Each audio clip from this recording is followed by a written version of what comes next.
नमस्कार, आर्य न्यूज देख रहे हैं आप। मैं हूं आपके साथ पल्लवी सिंह। मध्य प्रदेश और छत्तीसगढ़ की खबरों पर नजर डालेंगे। शुरुआत करते हैं भोपाल से, जहां बीजेपी प्रदेश कार्यालय में प्रदेश पदाधिकारियों की अहम बैठक आयोजित की गई। यहां पर कई अहम मुद्दों पर चर्चा की गई और साथ ही साथ एक अहम मंथन भी अब किया जा रहा है। बताया जा रहा है कि राष्ट्रीय सह संगठन मंत्री शिव प्रकाश, बीजेपी प्रदेश अध्यक्ष वीडी शर्मा और संगठन महामंत्री हितानंद शर्मा समेत कई अन्य पदाधिकारी इस बैठक में मौजूद रहे। यहां पर त्रिस्तरीय पंचायत और नगरीय निकाय चुनाव की समीक्षा की जा रही है।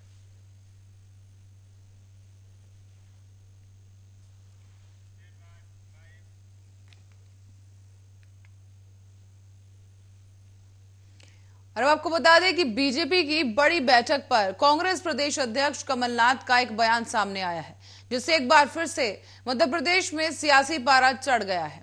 यहां आपको बता दें कि भारतीय जनता पार्टी को बहुत जगह हार का सामना करना पड़ा है और इसी को लेकर कमलनाथ ने कटाक्ष करना शुरू कर दिया और कहा कि पुलिस और प्रशासन को दबाव देकर विजय हासिल की गई और त्रिस्तरीय पंचायत चुनाव और नगरीय निकाय चुनाव के बाद मध्य प्रदेश की जनता का पेट भर चुका है। बीजेपी के नाटक, नौटंकी और झूठ से अब जनता कांग्रेस का साथ दे रही है। और आपको बताते चलें कि इस दौरान कई कटाक्ष कमलनाथ की तरफ से किए गए।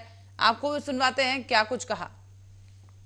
जगह भारतीय जनता पार्टी को मिली है। पूरे पुलिस ऐसे प्रशासन से लोगों को दबा के कहीं उन्होंने विजय प्राप्त करी है। पर ये बात स्पष्ट है कि निकाय चुनाव के बाद, जनपद और जिला पंचायत चुनाव के बाद की मध्य प्रदेश की जनता का पेट भर गया है शिवराज सिंह जी के नाटक से, नौटंकी से, झूठ से। और कांग्रेस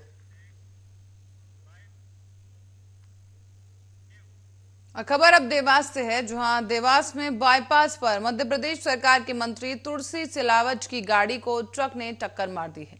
हालांकि इस हादसे में मंत्री सुरक्षित रहे और जानकारी के अनुसार मंत्री तुलसी सिलावट इंदौर से भोपाल की ओर जा रहे थे, लेकिन इसी दौरान बाईपास पर स्थित उनके वाहन को ट्रक ने टक्कर मार दी है।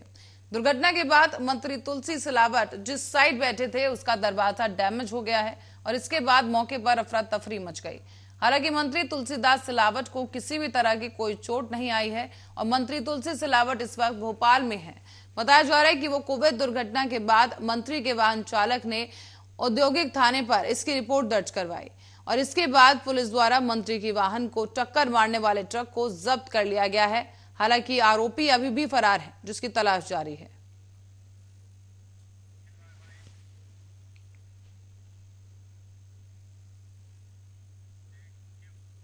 और रुक करेंगे धार की ओर, जहां धार जिले की डही जनपद पंचायत के अंतर्गत ग्राम पंचायत कोटबा में स्वतंत्रता दिवस के अवसर पर ग्राम पंचायत के सरपंच सचिव की अनुपस्थिति में शिक्षकों के द्वारा ध्वजारोहण किया गया। ग्रामवासियों ने यह भी बताया कि 15 अगस्त 2022 को पूरे देश में जहां आजादी का अमृत महोत्सव और स्वतंत्रता दिवस धूमधाम से मनाया जा रहा था, लेकिन हमारे गांव के सरपंच और उप सरपंच, सचिव, सहायक सचिव का राष्ट्रीय कार्यक्रम में सम्मिलित न होना गांव के विकास में बाधा पहुंचा रहा है। इसी को लेकर ग्रामवासियों का यह भी कहना है कि पुलिस थाना डही और जनपद कार्यालय में पहुंचकर इस मामले की शिकायत भी की गई है। ग्रामवासियों ने बताया है कि गांव में पिछले कई सालों से विकास कार्य अवरुद्ध है और गांव में सड़क के अधूरे काम है और इसके साथ ही ग्रामवासियों को शासन की योजनाओं का लाभ भी नहीं मिल पाता है। इसी मामले की प्रशासन के द्वारा जांच की जानी चाहिए और राष्ट्रीय कार्यक्रम में गांव के प्रमुख जनप्रतिनिधियों की अनुपस्थिति को लेकर जिम्मेदारों से कारण बताओ नोटिस जारी कर इस मामले की जानकारी लेने की मांग उठाई गई।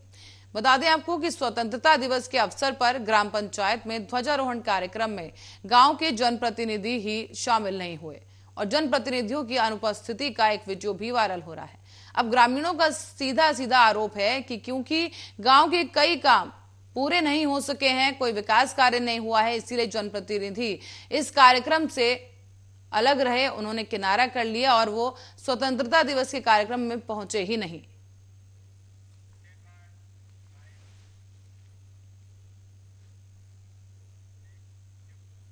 बड़गौंदा थाना क्षेत्र के ग्राम बोरछा में मामूली बात को लेकर दो पक्षों में विवाद हो गया।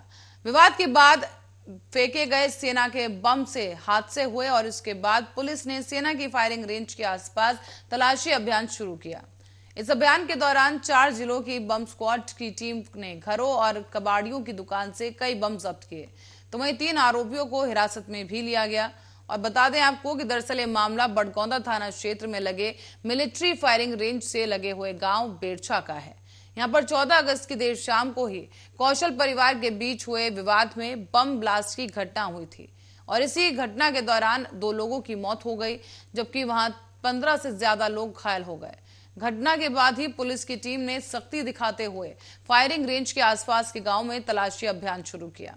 इसमें इंदौर, उज्जैन, धार और खरगोन की BDDS की टीम बमों को पहचान कर उन्हें जब्त करने लगी। फायरिंग रेंज के आसपास बेरछा, जानापाव, खुर्दा, कुर्दी और गायकवाड़ सहित कई ऐसे गांव हैं जहां दबिश देकर कई बम जब्त किए गए। साथ ही आपको ये भी बता दें कि हादसे होने की संभावना थी और इसी को लेकर कई बम और लोगों को पकड़ा गया है। और इसी बीच पुलिस ने अवैधानिक तरीके से बमों का पीतल खरीदने वाले कबाड़ियों से भी बमों के खोल जब्त कर लिए हैं। आपको बता दें इसी क्रम में एक कबाड़ी को भी हिरासत में लिया गया और बड़गौंडा, किशनगंज और मानकपुर थाना प्रभारियों के निर्देशन में चली इस कार्रवाई में पुलिस ने अभी तक 11 बम जब्त किए हैं, जबकि दूसरी ओर सेना के अधिकारियों ने भी अपने क्षेत्र में मिले बमों को निष्क्रिय कर दिया है। अभी तक कल पुलिस ने लगभग 11 बम वहाँ पर जो बेरछा गांव वहाँ पर मिले थे और आर्मी के अधिकारियों को बुलाकर वहाँ पर मौके पर उनका डिस्पोज कराया गया था। घटनाक्रम में जो आरोपी थे जिनके द्वारा ये घटना की गई थी उसके 4 आरोपियों में से 1 आरोपी की मृत्यु हो गई है। 3 आरोपी पुलिस की हिरासत में है और बाकी जिन लोगों ने ये सामान खरीदा है जो इलीगल था उसमें से बेरछा गाँव का एक किशोर करके व्यक्ति उसको पुलिस ने कल हिरासत में लिया है। आज किशनगंज थाना क्षेत्र में जो गायकवाड़ गांव है वहाँ के जो कबाड़ी हैं उनको भी आज और इस बीच गृह मंत्री नरोत्तम मिश्रा ने एक प्रेस वार्ता की है जहां तमाम पत्रकारों से मुखातिब होते हुए उन्होंने प्रदेश के हालातों पर और कई अहम मुद्दों पर जानकारी दी। बता दें कि इस दौरान गृह मंत्री ने कहा है कि कोरोना पर पिछले 24 घंटों में 80 नए मामले सामने आए, जबकि 173 लोग ठीक हुए हैं। एक्टिव केस की संख्या भी 699 बची है। तो वहीं बाढ़ की स्थिति पर भी लोगों से सावधानी रखने की अपील की गई। इस बीच कश्मीर में हत्या पर भी मंत्री ने कहा है और भावनाओं के साथ अपनी संवेदना व्यक्त की। तो साथ ही साथ इस दौरान उन्होंने अभिनेता अर्जुन कपूर पर भी नरोत्तम मिश्रा ने करारा प्रहार कर दिया है। कोई फ्लॉप एक्टर जनता को धमकाए उसको मैं अच्छा नहीं मानता। साथ ही उन्होंने कहा कि वो अर्जुन यानी कि अपनी एक्टिंग पर ध्यान दे, उनमें हिम्मत है तो दूसरे धर्मों के खिलाफ फिल्म बनाकर दिखाएं और बोलकर बताएं। इस दौरान प्रेस वार्ता में और क्या कुछ कहा गया, विस्तार से सुनिए। लिंचिंग अब नसरुद्दीन साहब को नहीं दिख रही होगी,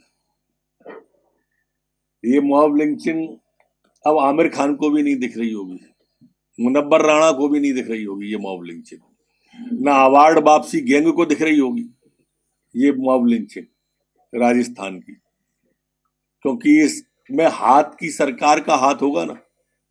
यहां तुष्टीकरण की नीति आ जाएगी कांग्रेस की, पूरे के पूरे राजस्थान को कश्मीर की तरफ पर ढकेलने का काम कर रही है कांग्रेस की सरकार। वहां पूरे राजस्थान में आप देखिए क्या आलम हो गया है, गला रेत दिया जाता है घुसकर, करौली जैसे दंगे हो जाते हैं और दंगे के मास्टर माइंड खुले घूम।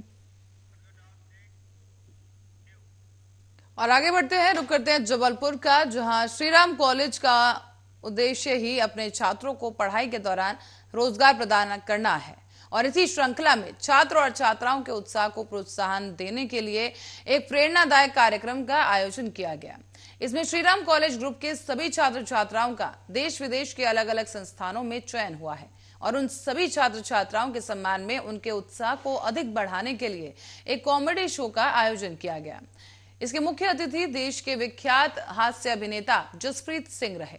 तो वहीं सांस्कृतिक कार्यक्रम के दौरान सम्मान समारोह का आयोजन भी किया गया, जहां डॉक्टर SP कोष्ठा के आतिथ्य में इस समारोह का आयोजन किया गया। ये श्रीराम ग्रुप जबलपुर पूरे महाकोशल क्षेत्र की एक बहुत ही बड़ी संस्था है।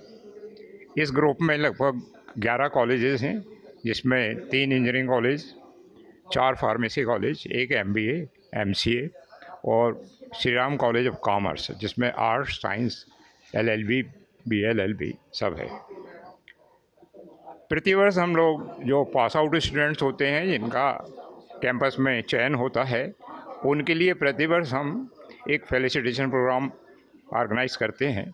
उसी कड़ी में इस वर्ष हम थोड़ा बृहद लेवल पर कर रहे हैं, क्योंकि पिछले 2 वर्ष कोरोना में व्यतीत हो गए और इस वर्ष पूरे क्षेत्र में सबसे ज़्यादा प्लेसमेंट हमारे। खबर सागर से है, जहां सागर जिले में इस समय मानसून काफी सक्रिय हो चुका है। यहां कई दिनों से जिले में तेज बारिश का दौर जारी है, जिससे नदी नाले काफी उफान पर पहुंच चुके हैं। रातगढ़ विकासखंड के किशनपुरा गांव के पास पड़ने वाले पुल के ऊपर से धसान नदी का पानी जा रहा है, जिससे सागर बिना मार्ग पूरी तरह से बंद हो चुका है। इसके साथ ही किशनपुरा और ईश्वरा मार्ग भी बंद है। और आपको ये भी बता दें कि इन दोनों ही मार्ग को सोमवार को ही बंद कर दिया गया था और आज भी ये मार्ग बंद है। एहतियात के तौर पर पुलिस प्रशासन मौके पर मौजूद है और पुल के दोनों ही ओर बैरिकेडिंग कर दी गई है। मार्ग बंद होने से पुल के दोनों ओर लंबी लंबी वाहनों की कतारें लग चुकी हैं, लेकिन इसी बीच जो अधिकारी वहां मौजूद हैं लोगों से लगातार ये अपील कर रहे हैं कि मौके को देखते हुए नदी नालों से दूर रहें और पुल पार करने से बचें।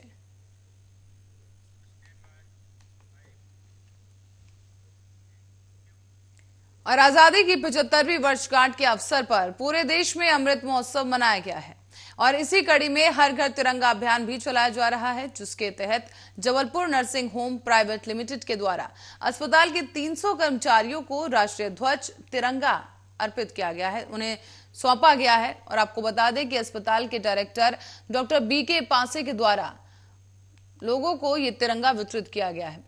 आपको बता दें कि अनंत अस्पताल के डायरेक्टर BK पांसे ने कहा कि अनंत अस्पताल के कर्मचारियों को हर घर तिरंगा अभियान के तहत राष्ट्रीय ध्वज तिरंगे का वितरण किया गया है। ये तिरंगा ध्वज कर्मचारी अपने घर पर लगाएंगे और वहीं कर्मचारियों को राष्ट्रीय को संभाल कर रखने के लिए भी कहा गया है, जिससे कि राष्ट्रीय ध्वज का किसी भी प्रकार से अनादर ना हो सके।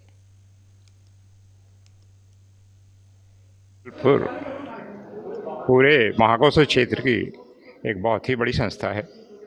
इस ग्रुप में लगभग 11 कॉलेजेस हैं, जिसमें 3 इंजीनियरिंग कॉलेज, 4 फार्मेसी। आज हमारे यशस्वी प्रधानमंत्री नरेंद्र मोदी जी ने जो 75 वर्ष या अमृत महोत्सव 15 अगस्त के लिए मनाने का कल्पना की है, ये बहुत बड़ी कल्पना और यह इसके पहले किसी ने यह कल्पना नहीं की कि हर घर झंडा बहुत बड़ी बात होती है। यह झंडा हम हर घर फहराने में हमारा क्या योगदान होना चाहिए वो मैं आपको जरूर बताऊंगा। हमारे 300 कार्यकर्ता हैं जिनको 300 घर है। हम लोगों ने इस बार तय किया कि हम हर कार्यकर्ता को अपने यहाँ से झंडा देंगे और वो उसको इस प्रकार से अपने घर में लगाएंगे, दूर से दिखेगा, फहराता हुआ झंडा दिखेगा और उससे मोहल्ले में, घर में, समाज में बच्चे, छोटे बच्चे, बुजुर्ग एक मैसेज लेंगे कि हर घर में। और इसी कड़ी में मुख्यमंत्री शिवराज सिंह चौहान ने आज सुबह ही जिला कलेक्टर विदिशा से चर्चा कर विदिशा जिले में नदियों के बढ़ रहे जलस्तर पर अपनी चिंता व्यक्त की है। साथ ही उन्होंने इस दौरान लोगों को रेस्क्यू कर सुरक्षित स्थान पर पहुंचाने के लिए जिला प्रशासन को निर्देश दिए। और बता दें आपको कि अब तक विदिशा जिले में लगभग 200 लोगों को रेस्क्यू कर लिया गया है और मिल रही सूचनाओं के आधार पर मिला विदिशा में रेस्क्यू का काम अभी भी जारी है। बता दें आपको कि विदिशा के ग्राम बर्री, तहसील गुलाबगंज से जिला प्रशासन और होमगार्ड के जवानों ने बेतवा नदी से 6 लोगों को रेस्क्यू किया है। ग्राम बैरागढ़, तहसील लटेरी में टैम नदी से 12 लोगों को रेस्क्यू किया गया, जबकि विदिशा शहर के नौलखी से बेतवा के जलस्तर बढ़ने की वजह से 107 लोगों को रेस्क्यू किया गया। इसी क्रम में रंगाई विदिशा से 27 लोगों को रेस्क्यू किया गया। ग्राम पमारिया और तहसील नटेरन में संजय सागर डैम के कैचमेंट एरिया में पानी आ जाने की वजह से 32 लोगों को रेस्क्यू किया गया। बासौदा में भी पाराशरी नदी से 17 लोगों को रेस्क्यू कर बचा लिया गया है। साथ ही करारिया विदिशा में बेस नदी का जलस्तर बढ़ जाने की वजह से वहां फंसी एक महिला जिसकी प्रसूति होनी थी, उसे भी रेस्क्यू कर जिला अस्पताल पहुंचाया गया। जिला प्रशासन और होमगार्ड के जवानों के द्वारा रेस्क्यू किए गए लोगों को सुरक्षित स्थान पर पहुंचाया गया है।